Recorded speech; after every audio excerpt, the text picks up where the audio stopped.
नमस्कार, बात देश की में आपका स्वागत है। मैं हूं आजाद खालिद, आपका मेजबान, और लेकर हाजिर हूं बात देश की। और जब बात देश की हो तो कम से कम वो बातें भी हों जो देश की जनता से भी जुड़ी हों, देश से भी जुड़ी हों। करप्शन को लेकर पूरी देश की जनता बहुत इंतजार कर रही है कि कब आखिर ऐसे दिन आएंगे कि करप्शन पे रोक लगेगी और आगे करप्शन करने वालों को डर बैठेगा। लेकिन पिछले कुछ दिनों से जिस तरह की चीजें हो रही हैं, वो कहीं ना कहीं ये सवाल लगातार आगे बढ़ा देती हैं कि करप्शन पर रोक कब लगेगी। पिछले दिनों आपने देखा होगा 2014 में कई बड़े बड़े नारे दिए गए, वादे किए गए और घोषणाएं की गई, सीढ़ियां दिखाई गई कि हमारी सरकार आएगी तो वाड्रा जेल चले जाएंगे। 4 साल लगभग गुजर गए हैं, वाड्रा जेल में तो नहीं गए, लेकिन आज अगर वो ईडी के अंदर पूछताछ के लिए गए हैं तो उस पर भी राजनीति हो रही है। कांग्रेस कह रही है कि ये कहीं ना कहीं हमारे खिलाफ जानबूझकर साजिश के तहत, राजनीतिकरण के तहत किया जा रहा है। लेकिन भी ये कह रही है कि कहीं ना कहीं हम करप्शन के खिलाफ हैं और हम इस पर जांच करा रहे हैं और तमाम चीजें हो रही हैं, और ये तमाम चीजें कोर्ट के आदेश पर हो रही हैं। एक खबर आपको दिखाते हैं, फिर आपको पैनल से मिलवाएंगे और ये जानकारी लेंगे कि आखिर इस टाइम की क्यों ये तमाम चीजें हो रही हैं, क्या इस पर सवाल होने चाहिए, क्या ये राजनीति है या वाकई में करप्शन के खिलाफ कोई लड़ाई।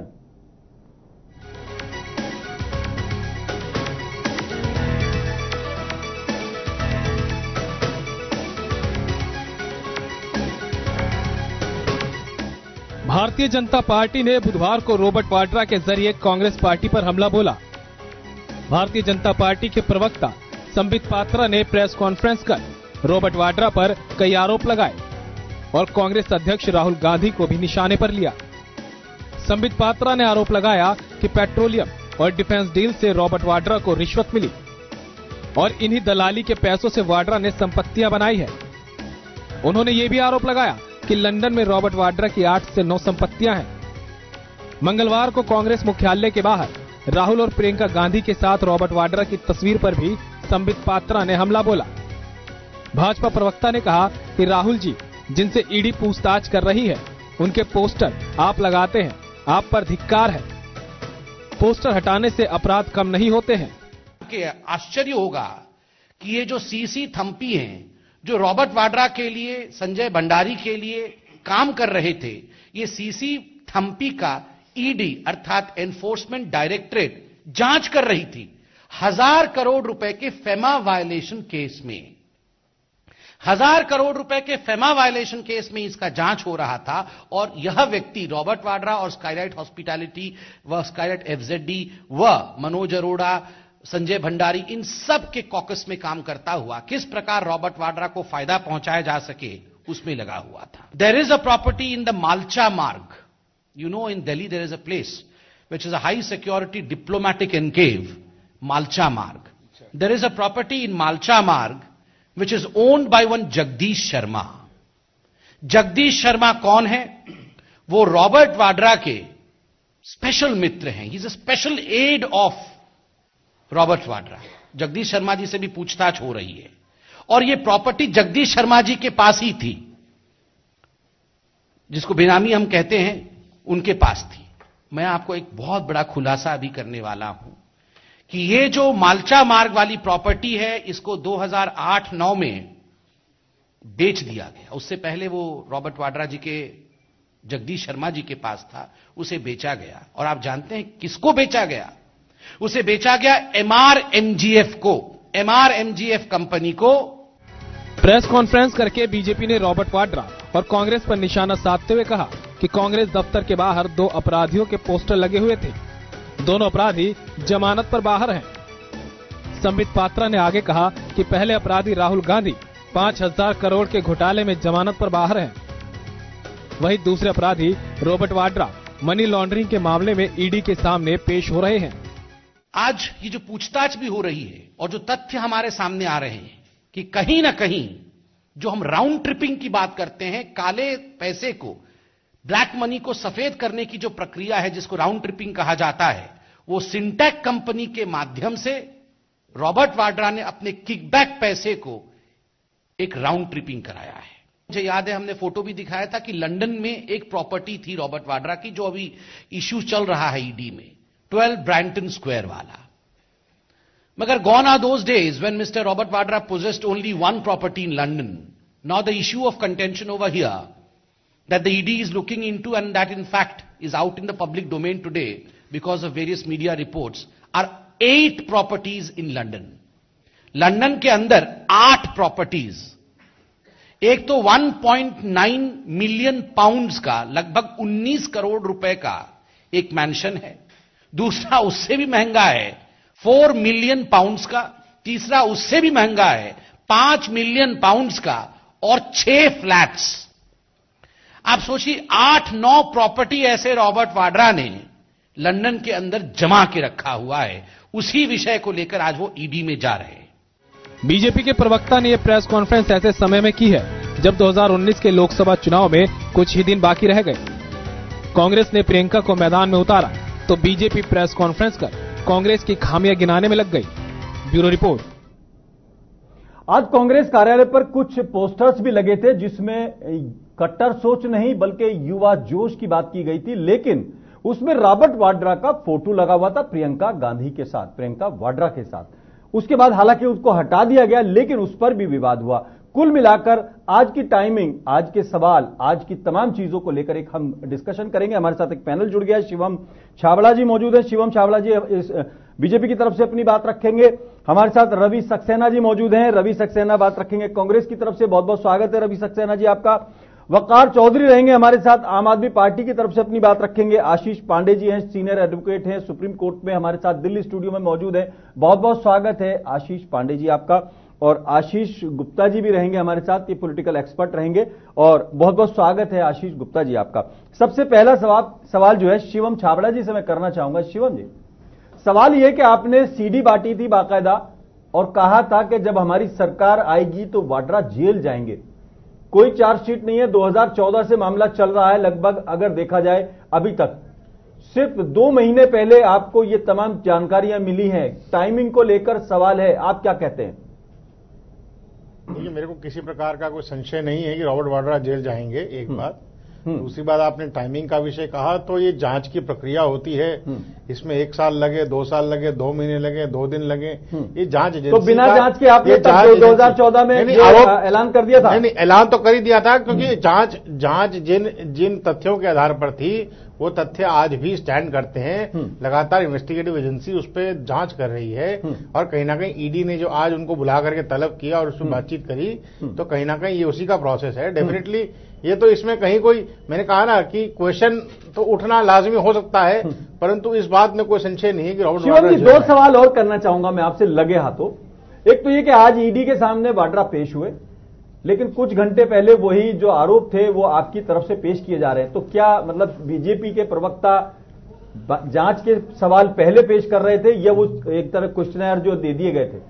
नहीं, केवल हम पब्लिक डोमेन में ये सब बातें डालना चाहते थे, क्योंकि हमें लगता था कि कहीं ना कहीं जनता को इस बात की जानकारी होनी चाहिए, क्योंकि लगातार क्वेश्चन वाली है। नहीं, ये क्वेश्चन रेज हो रहे थे ना पब्लिक डोमेन में, ये प्रश्न रेज हो रहे थे कि साहब रॉबर्ट वाड्रा के ऊपर अननेसेसरीली शायद चुनावी माहौल को देखते हुए उन पे जो है शिकंजा कसा जा रहा है। पर मैं इन सब की एयर को क्लियर करते हुए, मुझे लगता है पार्टी ने आज एक प्रेस कॉन्फ्रेंस करी और उसके अंदर में जितने आरोप रॉबर्ट वाड्रा थे उसको स्टैंड करते हुए उन्होंने ये बात सिद्ध करी कि कहीं ना कहीं रॉबर्ट वाड्रा दोषी हैं, और कहीं ना कहीं उन पे जो कार्रवाई होगी वो सार्वजनिक होगी। इसमें कहीं कोई किसी को, मेरे को डाउट नहीं है, आपको भी डाउट नहीं होना चाहिए। इस बात के लिए मैं आपको अश्योर करता हूं। नहीं, डाउट का सवाल नहीं है, लेकिन यह कि कई साल तक आपने इंतजार के बाद आज लगभग इस समय ऐसे जो चीजें की हैं, क्यों तेजी आई अचानक? देखिए, कहीं कोई तेजी नहीं है, मैं आपको बार बार कह रहा हूं। देखिए, इन्वेस्टिगेटिव एजेंसी अपनी जांच के एक समय सीमा तय करके अपना काम करती है। कहीं ना कहीं हम उसको, ये कोई कांग्रेस पार्टी का शासन नहीं है कि साहब किसी को उठाना है तो सीबीआई को भेज दिया, उसको घर से उठा लिया और उसके ऊपर में आरोप सिद्ध कर दिए और कह दिया कि हाँ भी ये टेंटेड है। तो कहीं ना कहीं हमको मानना पड़ेगा। मेरे आज भी मैं आपसे ये कह रहा हूं कि जितने भी आरोप हमने लगाए हैं वो स्टैंड करते हैं। पब्लिक डोमेन में केवल इसलिए जानकारी डाली गई कि कहीं ना कहीं इस देश की जनता को पता रहना चाहिए कि साहब रॉबर्ट वाड्रा, जो कि राहुल गांधी के जीजा हैं, प्रियंका गांधी के हस्बैंड हैं, और एक प्रख्यात करप्ट बिजनेसमैन हैं, जिन्होंने एक नहीं 9 बड़ी बड़ी जो है प्रॉपर्टीज बेनामी संपत्ति जिन्हें हम कहते हैं कि लंदन में करी, कहीं ना कहीं माचा मार की उस प्रॉपर्टी का जगदीश शर्मा के माध्यम से जो उन्होंने खरीदी थी बेनामी संपत्ति, उसका भी जिक्र किया गया। हाँ। तो कहीं ना कहीं इन सभी चिंताओं को देखते हुए ये पब्लिक डोमेन में इसलिए लाया गया ताकि जनता को इस बात की जानकारी रहे। आशीष पांडे जी किन बातों पर सीनियर एडवोकेट है, हमारे साथ मौजूद हैं दिल्ली स्टूडियो में। आशीष पांडे जी, एक सवाल बनता है, संबित पात्रा ने कहा अपराधी नंबर 1, अपराधी नंबर 2 और अपराधी नंबर, क्या अपराधी कहा जा सकता है? एक बात, आरोपी या अपराधी को थोड़ा सा डिफाइन करें। दूसरी बात, जो सवाल बेसिक है कि ईडी के सामने कुछ घंटों बाद कोई शख्स पेश होने वाला है, उससे क्या सवाल किए जाएंगे या क्या क्वेश्चन होंगे?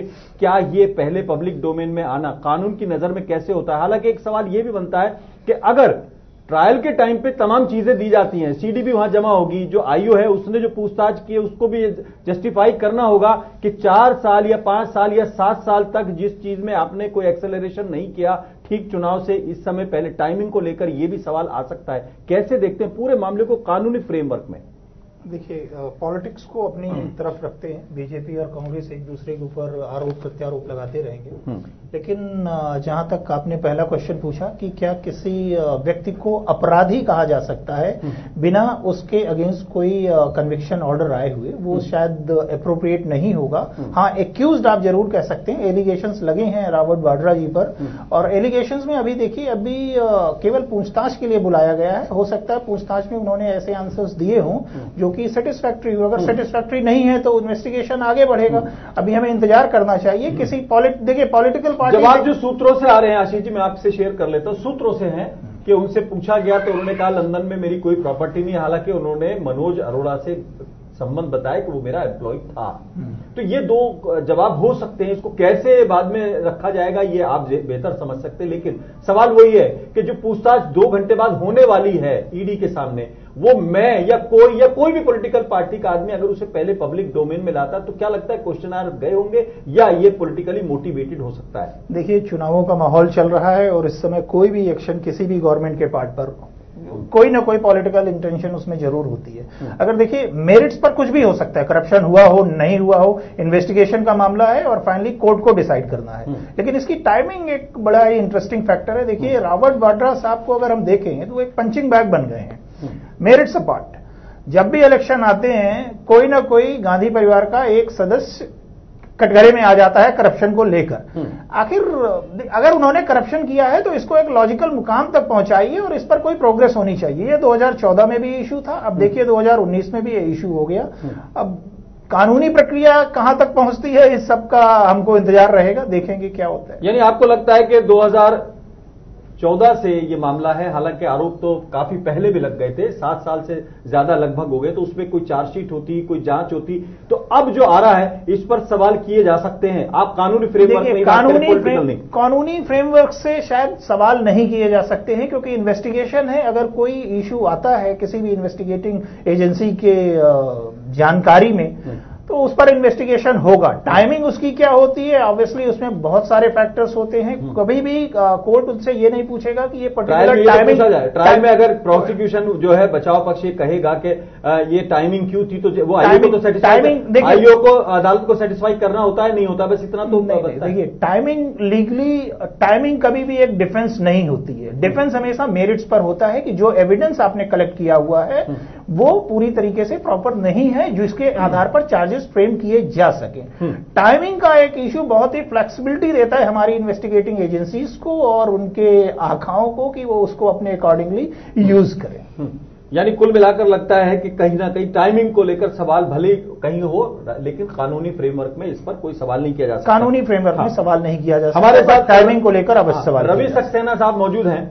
रवि सक्सेना, क्या दिक्कत है? करप्शन के खिलाफ तो कांग्रेस भी लड़ रही है और बीजेपी पर आप लगातार आरोप लगा रहे हैं, लेकिन ये जो मामले हैं ये तो आपके कार्यकाल के दर्ज किए हुए हैं, बीजेपी का इसमें कोई रोल है ही नहीं, क्योंकि अदालत में मामला लंबित है और इस पर जांच हो रही है।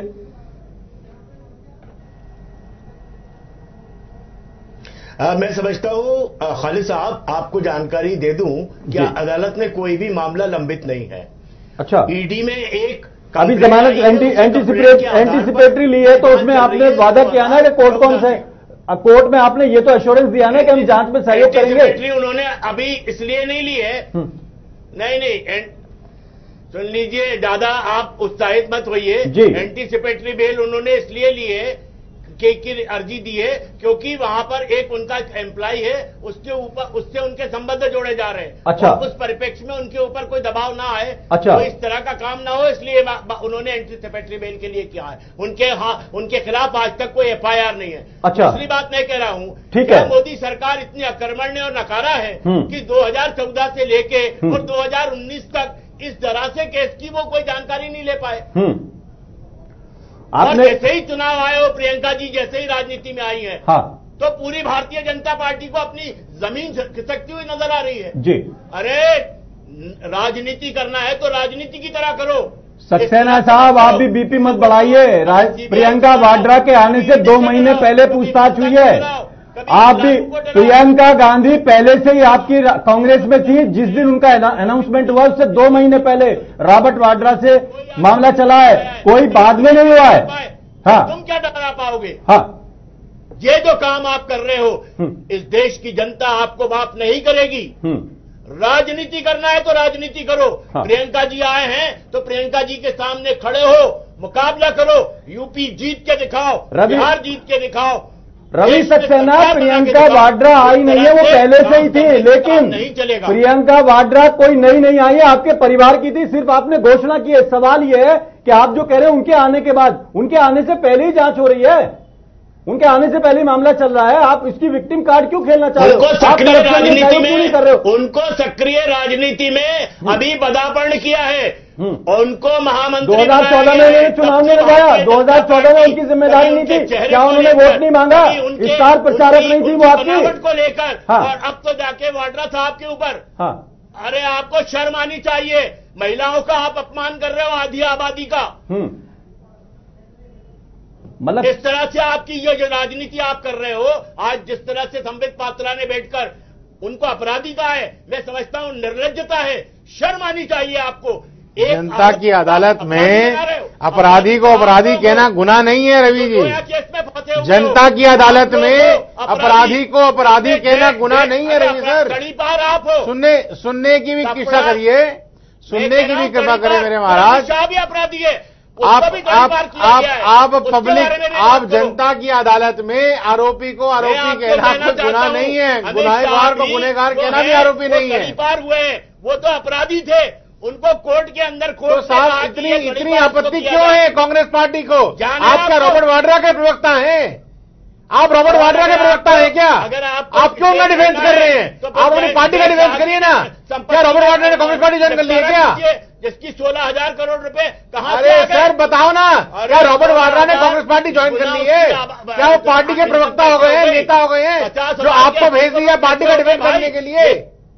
ठीक है, दोनों तरफ से आरोप प्रत्यारोप लग रहे हैं। वो अमित शाह के बेटे जय शाह को कह रहे हैं, लेकिन वो अलग विक्टिम। नहीं, मैं भी उसका जवाब दे दूं सर जवाब ले लेना उसका। अगर मुझसे पूछा गया है, मैं आपकी जानकारी के लिए विषय डाल देता हूं। डालिए। अमित शाह जी के बेटे ने अपने आप स्वयं इंडिविजुअल बेसिस पे, इंडिविजुअल अकाउंट पे इन सभी बातों का खंडन किया था, और हम उनके प्रवक्ता के रूप में उनकी किसी बात को भी पब्लिक डोमेन में नहीं डाल रहे। हाँ, वो अपनी बात को खुद कह रहे हैं। हाँ। और लगातार उन्होंने जिन जिन लोगों ने उन पे आरोप लगाए, उन पे डिफेमेशन केस फाइल किया।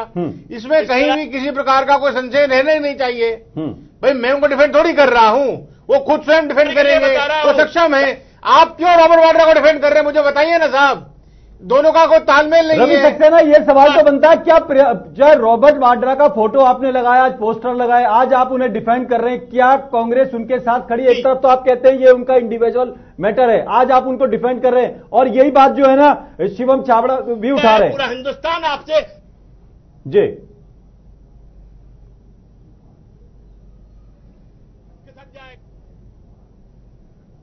जी बताएं।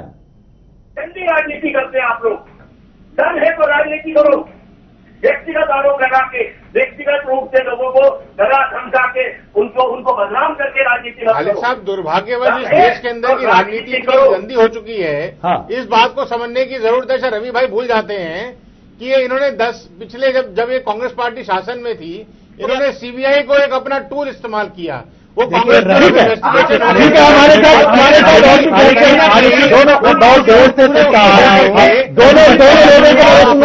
हमारे साथ आरोप प्रत्यारोप कर रहे हैं। मैं बता दूं कोई पार्टी दुर्मी नहीं है, कांग्रेस। आशीष गुप्ता आ रहा हूं मैं आपके पास।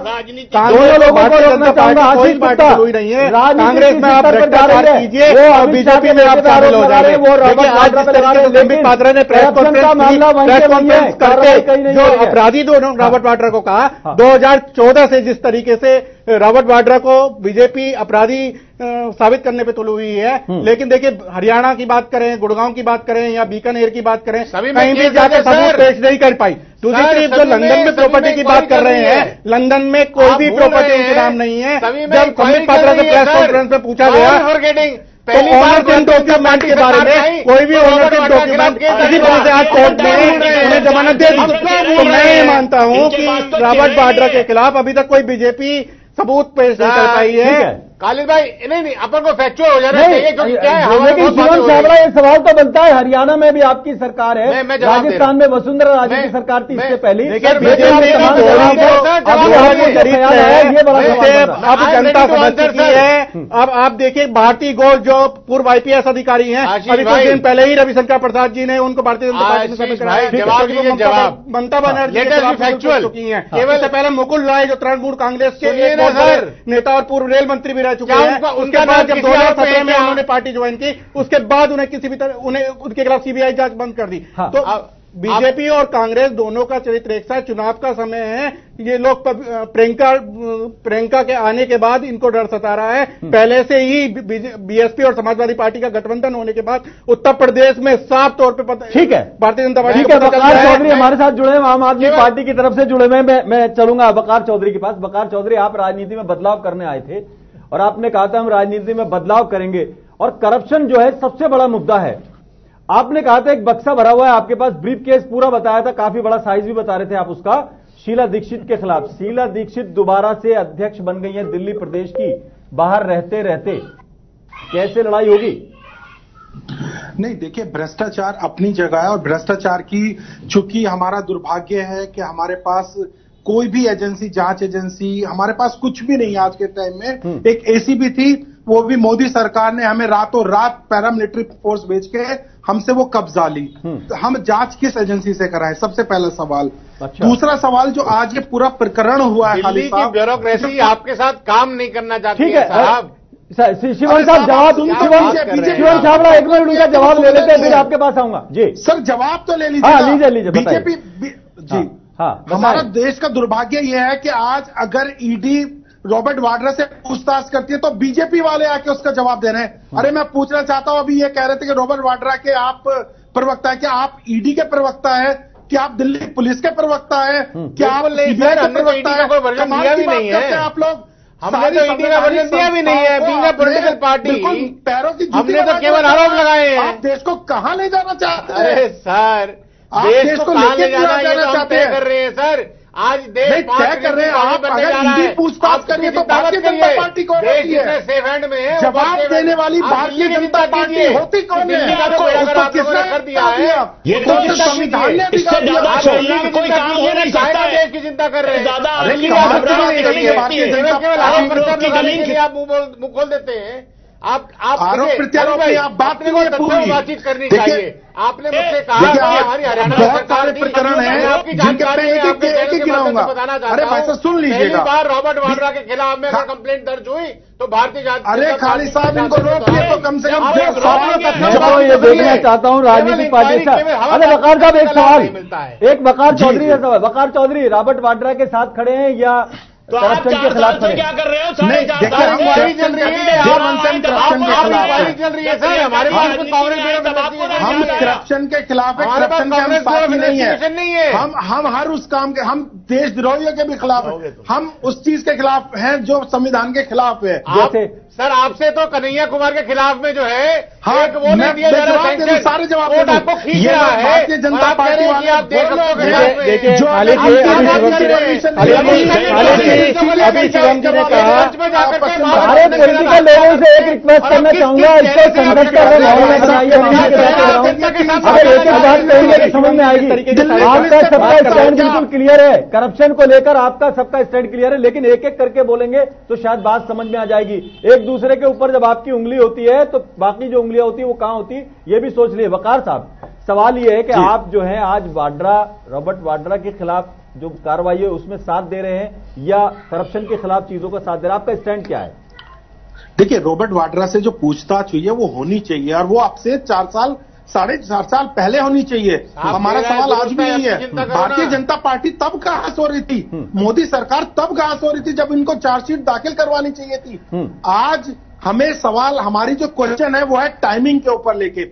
आज कन्हैया की फाइल खुलना हो या आज रॉबर्ट वाड्रा की फाइल खुलना हो या अपने दुर्विरोधी जितने भी हो, मायावती हो, ममता बनर्जी हो, ठीक है, किसी के ऊपर शिवम छाबड़ा, ये तो आरोप आपके ऊपर लग रहा है। आरोप है टाइमिंग, ये आरोप तो लग रहा है टाइमिंग को लेकर आप पश्चिम बंगाल में सीबीआई को कार्रवाई करते हैं। ये क्या चुनाव से सिर्फ 2 महीने पहले आपको याद आया? ये बड़ा सवाल है आपके ऊपर। मैं केवल एक बात ही कह रहा हूं कि मुझे बड़ा खुशी और प्रसन्नता इस विषय को लेकर के है कि आपके चैनल पर इन लोगों का पर्दाफाश हो रहा है।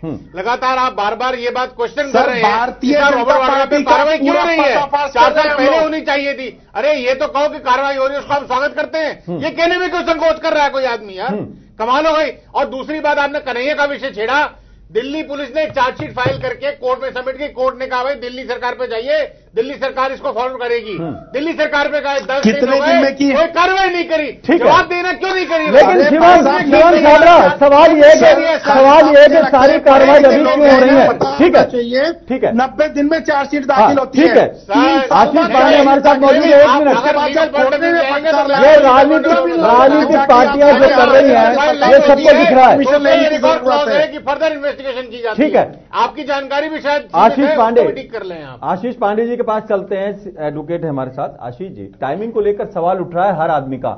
पश्चिम बंगाल को लेकर भी यह सवाल उठ रहा है कि उसी टाइम पर शारदा घोटाले का मामला आया, हालांकि पीएसीएल का मामला भी बहुत दिनों से लंबित है। अगर इस तरह की बात की जाए तो वाकई में ये जो सवाल है, शिवम छाबड़ा भले ही जवाब ना दे, लेकिन विपक्ष का ये जो सवाल है इसको आप किस तरह से देखते हैं टाइमिंग को लेकर? हालांकि आप कह रहे हैं कि जांच एजेंसी कभी भी कुछ भी पूछताछ कर सकती है, लेकिन क्या टाइमिंग को लेकर पॉलिटिक्स हो सकती है? देखिए, टाइमिंग को लेकर ही पॉलिटिक्स हो रही है और हमारे आपसे हमारे काबिल मित्र बैठे हुए हैं, शायद उनका कहना यही होगा यहाँ पर कि करप्शन पर वो साथ नहीं दे रहे हैं, लेकिन टाइमिंग पर की भी जांच करा लीजिए जिन्होंने 50,000 के 80 भूलिए मत। देखिए, ये दिक्कत ये है कि यहाँ पर हमारी जो राजनीतिक परंपराएं हैं पिछले कुछ समय में जो डेवलप हुई हैं, आपस में शायद मर्यादा और संयम का जो इस्तेमाल होना चाहिए था वो नहीं हो रहा था। कुछ समय पहले हम अपने देश के प्रधानमंत्री के लिए अपशब्द सुन रहे थे, अब हम शायद वाड्रा साहब को अपराधी बताया जा रहा है। तो दोनों पार्टीज को यह ध्यान रखना चाहिए कि राजनीति की अपनी एक मर्यादा होती है। चुनाव आ रहे हैं, यही 4 महीने के बाद चुनाव निकल जाएंगे, लेकिन इस तरीके का माहौल नहीं क्रिएट किया जाना चाहिए कि राजनीतिक मर्यादाएं धराशायी। लेकिन जिस तरह से पिछले दिनों कहा जा रहा था कि जैसी हमारी सरकार आएगी तो रॉबर्ट वाड्रा जेल जाएंगे, तो वो बात कहने के लिए नहीं, वो बात कहने के लिए कोई तो बेस होगा ना। तो चार्जशीट क्यों नहीं हुई इसमें? आज संबित पात्रा जो प्रेस कॉन्फ्रेंस कर रहे थे, उनके पास सबूत थे। ये बात लेकर उन्हें पुलिस के पास जाना चाहिए था, जांच एजेंसी के पास जाना चाहिए था, या मीडिया को बताना चाहिए था? खालिद साहब, होता क्या है मैं बताता हूं, ये पॉलिटिकल पार्टीज ये बात नहीं करेंगी। हमारी राजनीति का स्तर इस तरीके का गिरा हुआ है कि एलिगेशन सबके अगेंस्ट है, कहीं ना कहीं कुछ ना कुछ सबूत सबके अगेंस्ट है और बाकी पार्टीज अवेयर हैं उन चीजों के। जैसे ही चुनाव आते हैं ये ब्लैकमेलिंग का दौर चालू हो जाता है। ब्लैकमेलिंग का दौर किस लिए? कि आप हमको या तो चुनाव में स्ट्रेटेजिकली सपोर्ट करिए या आप हमारे साथ आकर अलायंस करिए। अगर आप ये नहीं करते हैं तो आप उन इश्यूज को उछालते हैं जिसकी वजह से आपको चुनावी फायदा होता है। लेकिन ये एलिगेशंस ही रह जाते हैं। कभी भी ऐसा कोई भी केस बताइए अगर कुछ छोड़कर जो अपने मुकाम तक पहुंचा। ठीक है, मेरा नंबर जो था वो हमारे साथ कांग्रेसी हमारे साथ हैं रवि सक्सेना जी, लेकिन एक लास्ट सवाल छोटा सा कमेंट लेना चाहूंगा शिवम छाबड़ा साहब। मैं सिर्फ छोटी सी बात कहना चाहता हूं। मुकुल, लेकिन 1 मिनट आप सुन लीजिए, आपका टर्म नहीं था लेकिन मैं फिर भी आ रहा हूं। मुकुल रॉय, पहले आप उनके ऊपर आरोप लगाते थे, सुन लीजिए आपके ऊपर में कोई चार्जशीट नहीं है, नहीं सुने कोई आरोप नहीं। शिवम छाबड़ा, ये तो वही बात होगी ना, आप सुनेंगे तब ना। आप ही के अध्यक्ष कहते थे हेमंत बिस्वा शर्मा का नाम लेकर, बाकायदा उन्होंने नाम लेकर कहा पॉलिटिकल चार्जशीट हम दाखिल करेंगे। आप मुकुल रॉय की बात करें, आप चाहे उसकी बात करें, बाबुल सुप्रियो का नाम आया बाकायदा, लेकिन जैसे ही वो बीजेपी से जुड़ गए तो आपने उन्हें एक तरह से सवालों से बाहर कर दिया। जय शाह को भी आपने कह दिया कि उन्होंने निजी तौर पर जवाब दे दिया। बिल्कुल आपसे हम डायरेक्ट वो नहीं कर रहे, लेकिन विपक्ष जब ये सवाल करता है इस पर आप जवाब देने से कतराते क्यों हैं? नहीं, हम कोई कतरा नहीं रहे सर। इनिशियली भी मैं आपको फिर बोल रहा हूं, आशीष पांडे जी ने जैसे भी बात कही, उन्होंने रिलेशन बेसिकली राजनीति के स्तर का विषय कह दिया। उन्होंने कहा प्रधानमंत्री पे आरोप, गलत आरोप लगाए। मैं स्वागत करता हूं, परंतु एक बात मैं फिर कह देता हूं, रॉबर्ट वाड्रा इस देश के नागरिक हैं या नहीं है, और कैसे नहीं, ये पब्लिक डोमेन में है, उसका प्रधानमंत्री जी से कोई कंपैरिजन नहीं किया जाना चाहिए। दूसरी बात मैं आपसे कह रहा हूं कि आपने कहा कि आपने नाम लिया मुकुल रॉय साहब का, आपने नाम लिया हेमंत बिस्व शर्मा जी का, क्या उनके नाम चार्जशीट के अंदर है या नहीं है? तो मतलब बिना चार्जशीट के आपने जब नाम ले रहे हैं, देखिए ऑल मैटर ऑफ इन्वेस्टिगेशन। नहीं, अगेन आई एम सेइंग तो it is matter of investigation. आरोप लगाए फिर आपने आरोप मुक्त कर दिया। नहीं, आप देखिए प्राइमा फेसी कुछ आरोप हो सकते हैं, राजनीतिक कार्यकर्ता है, आरोप हो सकते हैं, परंतु जब when it comes to investigation, जब उनको ये सिद्ध हुआ, और मैं पश्चिम बंगाल का जो है कहने का मतलब है कि हमारी सरकार वहां नहीं है, लेकिन उस चार्जशीट के अंदर में ना मुकुल रॉय का नाम है, ना हेमंत बिस्व शर्मा का नाम है। जिस प्रकार के आप नाम ले रहे हैं वो कोई नाम है ही नहीं। रवि सक्सेना जी, जिस आदमी का नाम है रवि सक्सेना के पास चलते हैं। रवि सक्सेना, सवाल यह है कि रॉबर्ट वाड्रा के खिलाफ कोई आज के आरोप नहीं है, पुराने आरोप हैं, बहुत दिनों से बात चल रही है। पहले उनके नाम लिए गए, सबसे पहले ये डोमेन में है, पब्लिक डोमेन में है कि सबसे पहले शारदा मामले में इन तीनों के नाम लिए, हेमंत के, मुकुल के। क्या पार्ट ऑफ चार्जशीट है क्या सर? तथ्यों को स्टैंड भी तो करिए ना, जमीन तो लेकर के आइए। रॉबर्ट मैंने तो कह दिया है, बिल्कुल चार्जशीट में नाम है सर। अच्छा, रवि सक्सेना, फिर क्या एतराज है आपको? ये तो आपने निकाल दिए ना, ये नाम तो आपने निकाल दिए। बड़ी हास्यास्पद बात है जी कि बड़ी हंसी आती है ऐसे आरोप जब सुनते हैं कि आपने निकाल दिया। ये कोई क्या मछली है कि उसको पौंड से निकाल करके बाहर फेंक दिया? ऐसा होता है क्या? इन्वेस्टिगेशन एक प्रोसेस, इलेबोरेटिव प्रोसेस होता है, उसके अंदर में आप कैसे कर लिए? अरे सर, आप काहे को गलत आरोप? आप चिंता करिए, रॉबर्ट वाड्रा साहब के प्रवक्ता है, उसका जवाब देते रहिए ना। आप जवाब दीजिए कि भाई 9 प्रॉपर्टी उनकी लंदन में क्या कर रही हैं, कहां से आया पैसा, कहां का गबन किया? संजय भंडारी पे जवाब दीजिए, अगर इतने आप प्रवक्ता बन रहे हैं। जवाब दीजिए साहब, संजीव चड्ढा कौन है बताइए ना, बताते क्यों नहीं है आप लोग? आप लोग बताइए ना सर। पेट्रोलियम में मामला, उनका गबन का मामला फंस रहा है, इवन इनफैक्ट राफेल डील के अंदर में उनका मामला फंस रहा है, तो जवाब दीजिए ना sir. Why centre of attraction basically उस पूरी इंफॉर्मेशन का केंद्र रॉबर्ट वाड्रा क्यों है? जवाब तो दीजिए ना। सवाल है भ्रष्टाचार का, जो डिबेट का विषय है वो है भ्रष्टाचार। देखिए, जब 2G स्कैम हुआ तो 2014 में चुनाव से पहले 2G स्कैम को लेके इसी तरीके की प्रेस कॉन्फ्रेंस बीजेपी ने की थी, और उसके बाद ए राजा को कोर्ट ने जो है बरी कर दिया। आज इसी तरीके से दोबारा से 2019 चुनाव से पहले इसी तरीके से एक बार फिर बीजेपी ने एक माहौल बनाना शुरू कर दिया है, और अब जनता पूरी तरीके से समझ चुकी है। और देखिए, जो अभी 3 दिन पहले 4 दिन पहले जो आईपीएस अधिकारी पश्चिमी बंगाल की भारती घोष हैं, उनके पति जो राजू हैं वो जेल में हैं, और उसके बावजूद भारतीय जनता पार्टी ने उनको पूर्व आईपीएस अधिकारी को पार्टी में। लेकिन आशीष गुप्ता, जनता समझ तो चुकी है, लेकिन हर बार जनता इस ट्रैप में आ जाती है।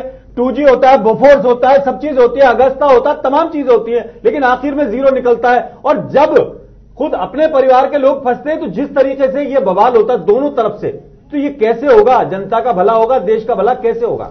देखिए, इसमें राजनीतिक लोगों को, पार्टियों को ही आगे आना होगा, उसी के बाद जो है जनता समझ सकती है। भारतीय जनता पार्टी जिस तरीके से अब पिछले 2 से 3 दिन से भ्रष्टाचार को लेकर रॉबर्ट वाड्रा के खिलाफ आई है, 2-3 लेकिन दिन उसको कोर्ट में भी प्रूव करना होगा। भारतीय जनता पार्टी की आप पहले तथ्य ठीक कीजिए ना। 2014 की बात आप कर रहे हैं, मैं तो आपको बार बार कह रहा हूं कि इनफैक्ट जब गुड़गांव वाला मामला भी बना रॉबर्ट वाड्रा साहब के खिलाफ में, पहला अगर किसी ने कंप्लेंट फाइल करी, एफआईआर रजिस्टर हुई, तो भारतीय जनता पार्टी की सरकार उस समय मौजूद थी और उनके ही आदेश अनुसार इस तरह की कार्रवाई की गई। अब आप अन्यथा उसको आरोप लगाए रखिए, उसका कोई समाधान नहीं है।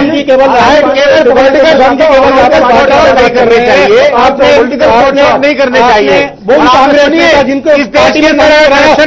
उनके खिलाफ सीबीआई पूछताछ क्यों नहीं हुई? आप जवाब दीजिए। आप मुकुल राय के खिलाफ पूछताछ क्यों नहीं हुई? आपने हेमंत जो असम के कांग्रेस के नेता है उनके खिलाफ 2017 के बाद जब वो पार्टी में शामिल हुए चुनाव से पहले, उसके बाद आपने पूछताछ क्यों नहीं की? इसके अलावा आपने मैं जवाब दे रहा हूं, जवाब नहीं दे पा रहे हैं। मैं तो जवाब दे रहा हूं सर। आप केवल कांग्रेस प्रवक्ता के रूप में मुझसे बात कर रहे हैं, लेकिन मैं आपको जवाब दे रहा हूं। अगर किसी पार्टी आपको जवाब मिल जाता है तो आप कांग्रेस के प्रवक्ता और आप के अंदर में आप मुद्दे की बात नहीं करते। मैं तो मुद्दे की बात नहीं करते, मैं फैक्चुअल बात कर रहा हूं। मैं तो फैक्चुअल बात कर रहा हूं। नजदीक आ रहे हैं, हमें उम्मीद है कि आगे आगे बीजेपी और ऐसी करें, वो भी कोई किसी की सुनेगा नहीं।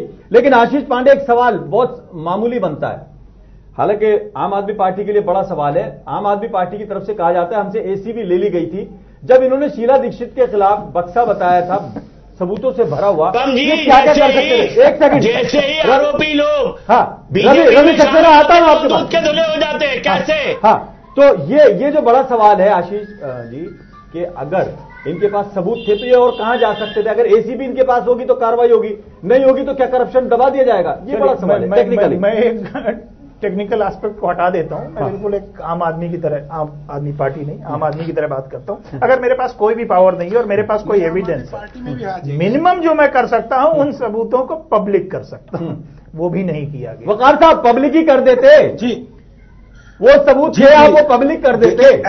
ऐसा नहीं है। जिस दिन आप याद करिए 14 फरवरी की, हमें याद न दिलाओ, जनता को बताओ, हमें तो कुछ याद नहीं, हम तो बिल्कुल ब्लैंक है आज जी। हम तो सब आपसे सुनना चाहते हैं। हमने वो सारे सबूत एसीबी को दिए। हाँ। और जैसे एसीबी ने जांच शुरू की, एक हफ्ते के अंदर माननीय मोदी जी ने पैरामिलिट्री फोर्स भेजकर एसीपी के पूरे दफ्तर को कब्जा के अपने अंडर में ले लिया। आपको लगता है कि शीला जी को बचाने के लिए मोदी जी ने आपसे एसीबी छीन ली? ये तो नई बात है, पता नहीं उनकी किस तरह की राजनीति है। शिवम जी, ये क्या हो रहा है? समझौता ये करते हैं सरकारें ये मिलकर चलाते हैं। ये आपके सामने कह रहे हैं। नहीं, मैं तो बता रहा ना, सरकारें ये मिलकर चलाते हैं, आरोप हम पे लगाते हैं। सरकारें ये मिलकर चलाते हैं, आरोप हम पे लगाते हैं। मां ठगबंधन ये करते हैं, आरोप हम पे लगाते हैं। तो साहब अपना पहले दावत से साफ कर लीजिए। किसी पे आरोप लगाने से पहले 4 बार सोचिए ना। लेकिन इस तरह की गंदी राजनीति नहीं। लेकिन वकार साहब बार सवाल मेरा यही है, अगर आपने एसीबी को सबूत दिए थे, एसीबी को सबूत दिए थे, उसकी कॉपी तो होंगी, पब्लिक डोमेन में ले आते, आप प्रेस कॉन्फ्रेंस करके एक एक पर्चा बांट देते। जी बिल्कुल, वक्त आने दीजिए, सब आएगा। खाली साहब वक्त आने दीजिएगा, वो भी आएगा। चुनाव से बाद में पहले नहीं, हम देखिए, हम विरोधियों लोकसभा को चुनाव से पहले या बाद में यकीन नहीं रखते। एक ही लोकसभा चुनाव से पहले या बाद में कांग्रेस और हमसे पुराना राजनीतिक दल है। ऐसा नहीं है कि उसकी सारी मर्यादाएं खत्म हो गई, लेकिन आज जो भारतीय जनता पार्टी कर रही है अपने विरोधियों को कुचलने का काम, हम उस तरह की राजनीति में अपनी पसंद का जवाब देंगे। आप मैं समझ रहा हूं, अपनी पसंद का जवाब देंगे। वकार साहब अच्छा लगता है, रवि सक्सेना जी आप कुछ कह रहे थे की बात नहीं है। रवि सक्सेना, आपकी पार्टी के ज्यादातर लोगों पे ऐसे आरोप लगे हुए, क्या सारे पॉलिटिकली मोटिवेटेड हैं? क्या है? एक सेकंड, रवि सक्सेना, सारे पॉलिटिकली मोटिवेटेड हैं क्या?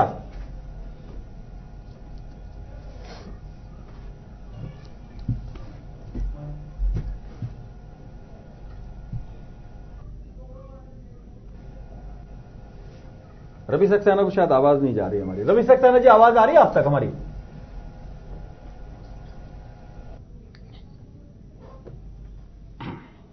आशीष गुप्ता जी, राजनीति कैसे ये रास्ता तय करेगी? राजनीति से ही सत्ता तक पहुंचते हैं, और सत्ता का मतलब है देश की भलाई, जनता की भलाई। क्या ऐसे भलाई जी?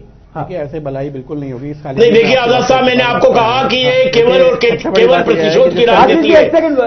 सोनिया जी, प्रियंका जी जो है वो राजनीति में आई है, भारतीय जनता पार्टी की जमीन थी पहले से।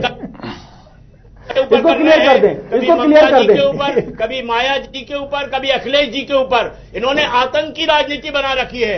ये संविधान, वो भ्रष्टाचार करें तो वो देशभक्ति है, हम भ्रष्टाचार पर काउंटर करें तो वो आतंक मचा रखा है। ठीक है खालिद साहब, मेरा एक सवाल है। मैं 1 मिनट आपको रोकना चाहूंगा। हमारे साथ प्रॉब्लम यह है कि रवि सक्सेना जी का आवाज थोड़ा देर में आता है। कर्मों को जानती है, और निश्चित रूप से 2019 के चुनाव में भारतीय जनता पार्टी को भारी शिकस्त मिलने वाली है। ठीक है, वो तो बात की बात है। हम तो बात जो कर रहे हैं वो ये बताइए कि प्रियंका वाड्रा चुनाव राजनीति में भी आई है, पहले से थी? ये लोगों के मन में बड़ा सवाल रहता है जी।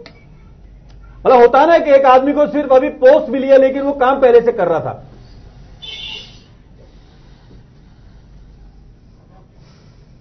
खाली जी यदि आप अनुमति दे तो मैं इस बात का जी आशीष गुप्ता जी, वो मैं थोड़ा सा आपको मैं समझा दूं सभी अपने मेहमानों को। रवि सक्सेना जी हमारे साथ जुड़े, उनका और जय शाह जी ने क्या किया, थोड़ा डिले होता है। वो कौन सा बड़ा शिष्टाचार कर रहे हैं, 50,000 के 80 करोड़ बना रहे हैं जी, वो कहां से आ गया पैसा भाई?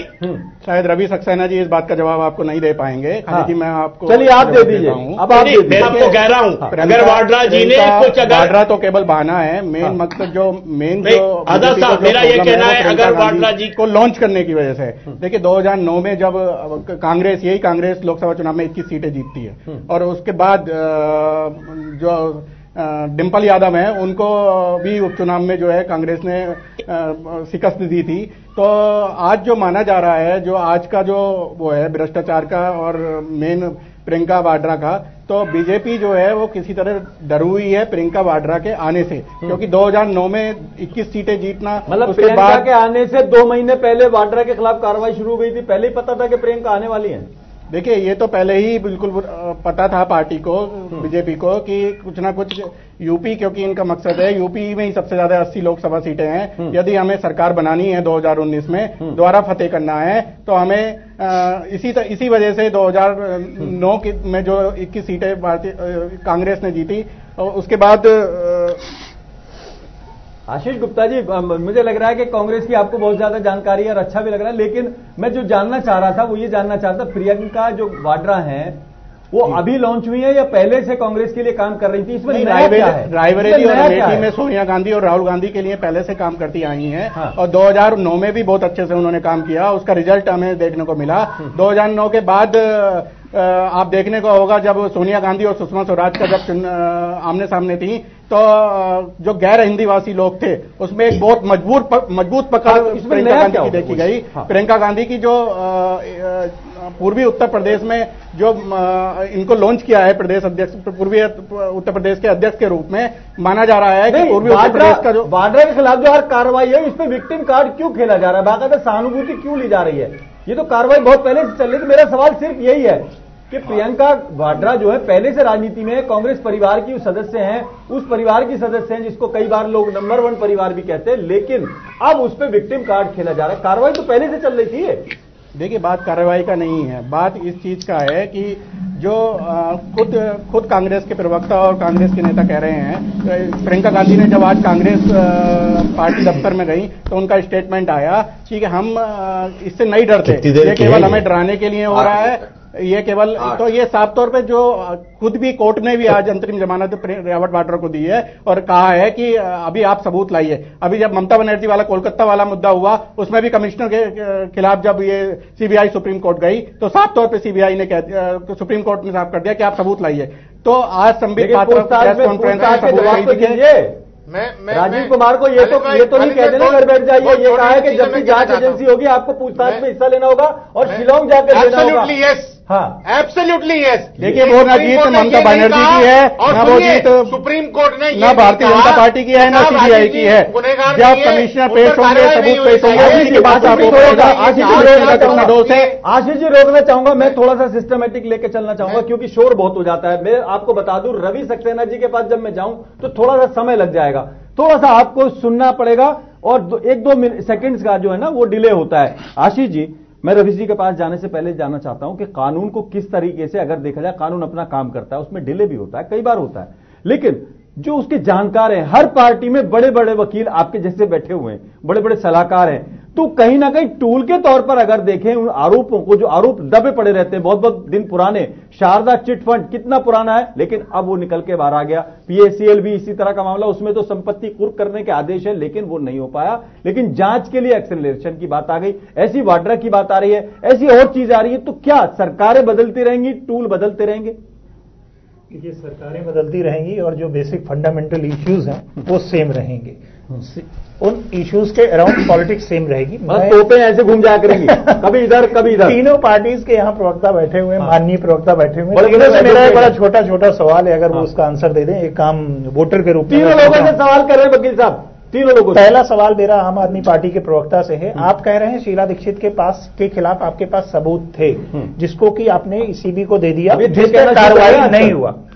आप ये बताइए कि क्या आप कांग्रेस के साथ कोई गठबंधन करने जा रहे हैं, ये जानते हुए कि सबूत शीला दीक्षित जी के अगेंस्ट थे और वो दिल्ली प्रदेश की अब अध्यक्ष हैं। बीजेपी के प्रवक्ता से मेरा सवाल यह है कि जब शाम को ईडी में पूछताछ होने वाली थी वाड्रा साहब की, क्या ये बीजेपी को शोभा देता है कि वो कुछ घंटे पहले उन सवालों को उठाए जो कि ईडी को पूछना था? क्या इससे आप ये मैसेज नहीं दे रहे हैं कि कहीं ना कहीं ईडी और बीजेपी के बीच में एक कम्युनिकेशन हो रहा है, समन्वय है? कांग्रेस के प्रवक्ता से मेरा सवाल यह है, आपने कहा बीजेपी प्रतिशोध की राजनीति कर रही है। प्रतिशोध का मतलब होता है कि पास्ट में कुछ हुआ है। क्या आपको यह शोभा देता है कि आप भारत के प्रधानमंत्री को प्रधानमंत्री चोर है ये कहें? तीनों से मेरा सवाल। ठीक है रवि सक्सेना, पहला सवाल आपसे ही कर लेते हैं। आपको प्रतिशोध क्यों नजर आता है ये?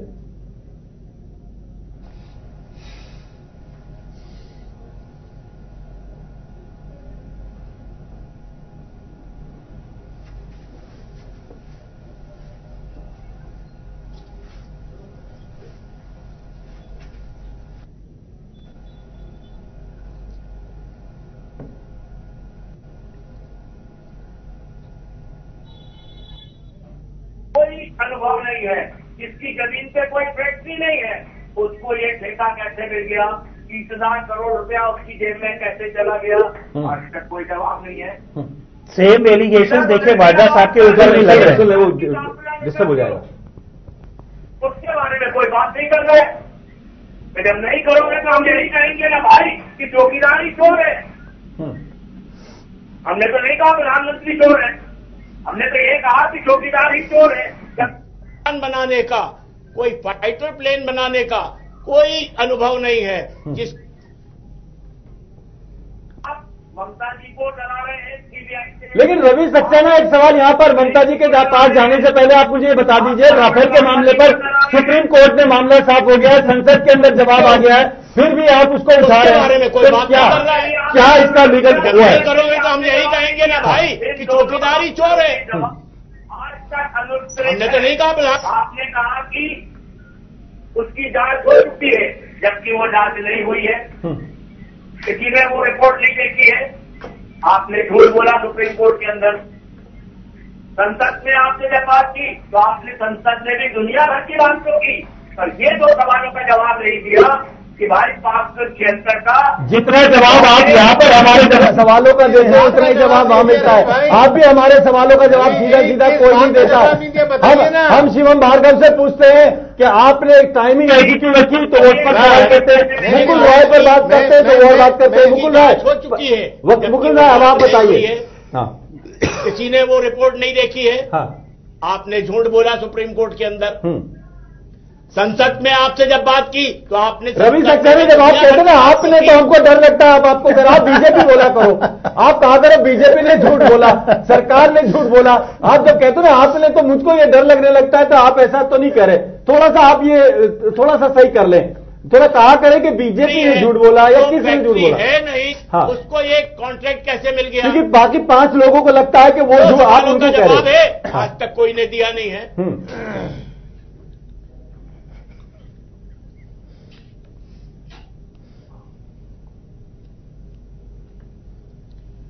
अब पहुंची हमारी आवाज उन तक।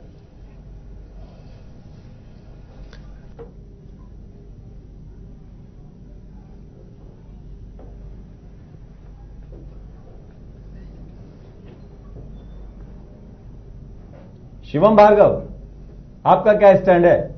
आपसे सवाल किए जाते हैं, आप सवाल घुमा देते हो ना। खालिद भाई कोई बात नहीं, मैं इसलिए पूछ रहा हूं कि वो प्रवक्ता के रूप में बैठे हैं। अगर आप कांग्रेस का सवाल पूछेंगे तो मैं दूंगा जवाब, क्योंकि मैं प्रवक्ता के रूप में हूं। तो शिवम जी से भी मैं पूछूंगा, इसलिए मैं कह रहा हूं वो बात। अब जवाब सुनिएगा रवि जी, केवल जवाब सुनिएगा ना, केवल जवाब सुनिएगा। हमने बाप की बात बहुत धैर्य पूर्वक सुन ली।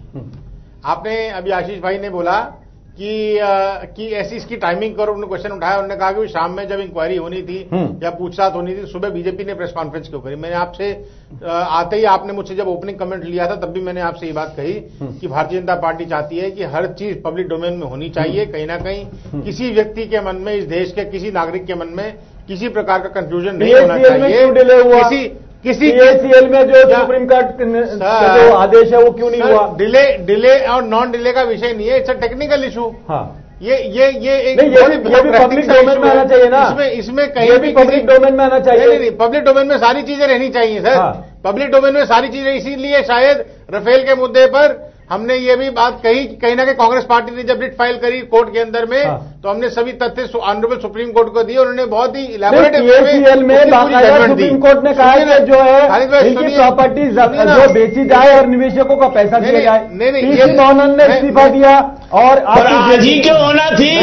जब ईडी ने बुलाया है उसी दिन क्यों आपके दिमाग में सारी चीजें कांग्रेस पार्टी के कम पर रॉबर्ट वाड्रा साहब के ज्यादा प्रवक्ता लग रहे हैं।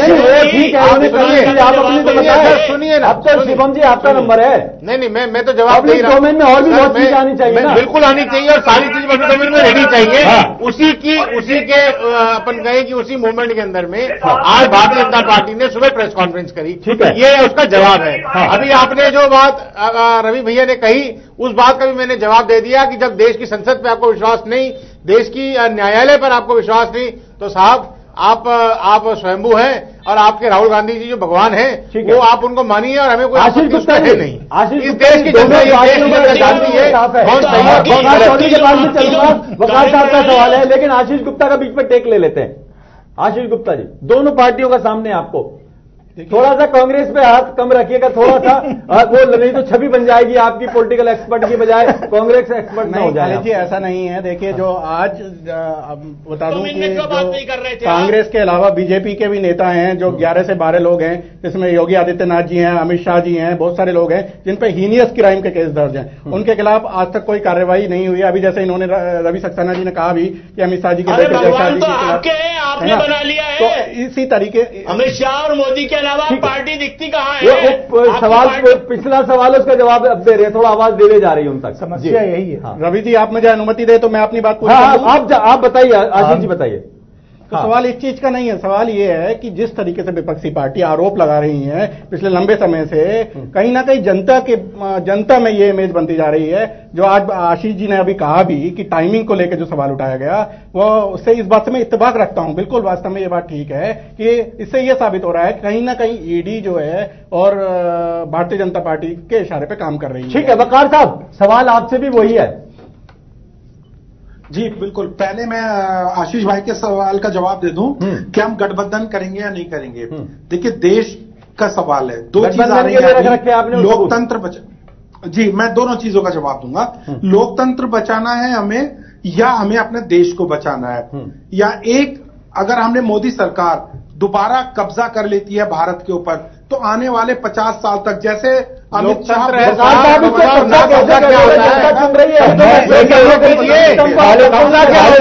खालिद साहब, आपके माध्यम से, आपके चैनल के माध्यम से मैं तीनों पॉलिटिकल पार्टियों को कहना चाहूंगा, ये सब लोकतंत्र के पैरोकार बने हुए हैं, लेकिन लोकतंत्र इस देश में आप लोगों की वजह से नहीं जिंदा है। लोकतंत्र इस देश में जनता की वजह से जिंदा है।